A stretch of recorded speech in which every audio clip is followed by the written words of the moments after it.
Good morning, students. How are you? I hope you all are well.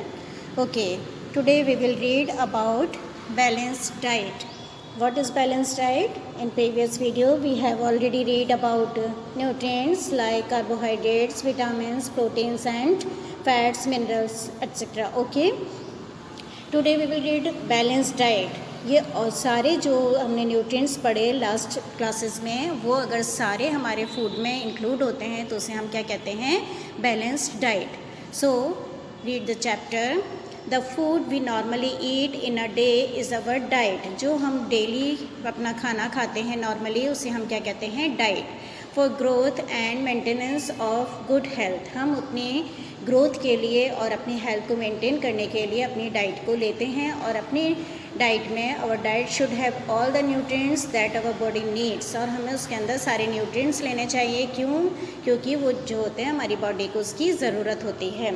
All the nutrients that our body needs in right quantities, और उनको हमें right quantities में लेना चाहिए, एकदम सही होना चाहिए। Not too much of one, ना किसी चीज़ को ज़्यादा लेना चाहिए, and not too little of the other, और ना किसी दूसरे न्यूट्रिएंट्स को कम लेना चाहिए, यानी कि उनका अमाउंट बिल्कुल सही होना चाहिए बैलेंस डाइट में।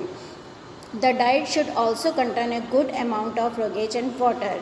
ऐसी डाइट जिसके अंदर रेशेदार फूड और वाटर सही क्वांटिटी में होता है, such a diet is called a balanced diet. उस डाइट को हम क्या कहते हैं? Balanced diet. Do you think that people of the ages need the same time of diet? क्या आप जानते हैं कि सभी एज के लोगों को, कभी आपने ऐसा सोचा कि सभी एज के लोगों को सेम डाइट की ज़रूरत होती है? Do you also think that what we need for a balanced diet would depends on the amount of physical work and we do? क्या आपने कभी ये भी सोचा है कि बैलेंस डाइट हमारे वर्क के ऊपर डिपेंड करती है कि हम कितना फिजिकल वर्क करते हैं? बट ऐसा नहीं है। इसमें दे रखा है proper chart of whatever you eat over a period of a week. अगर आप एक हफ्ते का अपना चार्ट बनाते हैं एंड उसके बाद उसमें आपने जो भी खाया उसके अमाउंट को लिखते हैं, तब आप देखेंगे कि ऐसा ज़रूरी नहीं है कि हम डेली बैलेंस डाइट ले पाते हैं। कभी हम ले पाते हैं, कभी हम ऐसा नहीं कर पाते हैं। बैलेंस डाइट के लिए अगर हम pulses, groundnuts, soybeans, sprouted seeds, fermented foods like idli and south Indian dishes, a combination of flours, मिस्सी रोटी में सारे आटे का जो होता है वो मिक्स होते हैं, और ये बहुत ज़्यादा हेल्थ के लिए अच्छा होता है। बनाना, स्पाइनच, सत्तू, जगरे, अवेलेबल वेजिटेबल्स, यानी मौसम की जितनी भी वेजिटेबल्स होती हैं वो सारी, and the other such foods, और जितने भी ये सारे फूड्स हैं, प्रोवाइड मैनी न्यूट्रिएंट्स। ये सारे फूड्स बहुत ज़्यादा न्यूट्रिएंट्स रखते हैं। Therefore one can eat a balanced diet without expensive food nutrients. हम इनमें से किसी भी एक को अपने फूड में शामिल कर सकते हैं। एक्सपेंसिव फूड खाने की हमें ज़रूरत नहीं होती है।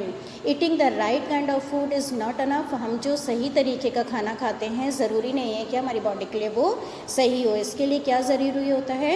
It should also be cooked properly so that its nutrients are not lost. वो अच्छी तरीके से पका हुआ भी होना चाहिए, क्योंकि अगर वो अच्छी तरीके से पका हुआ नहीं होगा तो उसके अंदर जो हमारे न्यूट्रिएंट्स हैं वो सारे लॉस्ट हो जाएंगे, ख़त्म हो जाएंगे।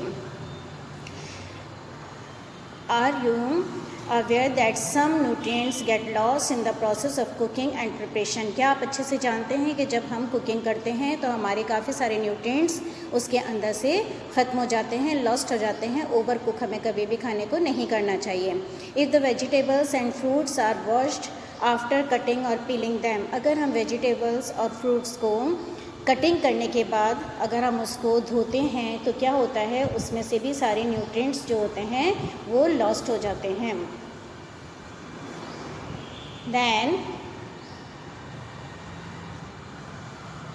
अगर हम फ्रूट्स की स्किन को, the skin of many vegetables and fruits contain vitamins, जो फ्रूट्स और वेजिटेबल्स की स्किन होती है वो बहुत ज़्यादा विटामिन्स को अपने अंदर रखती है। अगर हम उसको भी नहीं हटा देते हैं तो हमारे काफ़ी सारे विटामिन्स भी उसमें से ख़त्म हो जाते हैं। Similarly repeated washing the rice and pulses में remove the vitamins and nutrients present in them. इसी तरीके से अगर हम राइस और पल्सेस को भी ज़्यादा धोते हैं, पानी ज़्यादा डाल के धोते हैं, तो उसके अंदर से भी विटामिन्स को हम लॉस्ट कर देते हैं।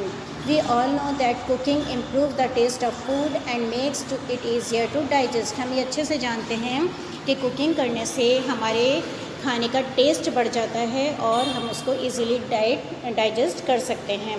At the same time cooking also results in the losses of certain nutrients. इसी तरीके से उस टाइम हमारा जो खाना है उसमें से न्यूट्रिएंट्स होते हैं वो ख़त्म हो जाते हैं। Many useful proteins and considerable amounts of minerals are lost it excess water is using during cooking and is then throw away.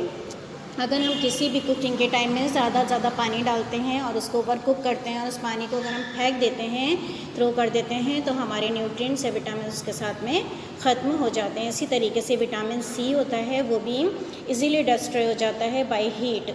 जैसे ही हम उस खाने को पकाते हैं तो विटामिन सी उसमें से लॉस्ट हो जाता है, इसीलिए कुकिंग के टाइम हमें ओवर कुक नहीं करना चाहिए। Okay, then next, do you think कि हमें ऐसा करना चाहिए? आप लोग सब समझ गए होंगे कि हमें बैलेंस डाइट लेनी चाहिए जिसमें सारे न्यूट्रिएंट्स होते हैं और हमें किसी भी खाने को ओवर कुक नहीं करना चाहिए। अगर हम ओवर कुक करेंगे तो हमारे खाने के न्यूट्रिएंट्स ख़त्म हो जाएंगे।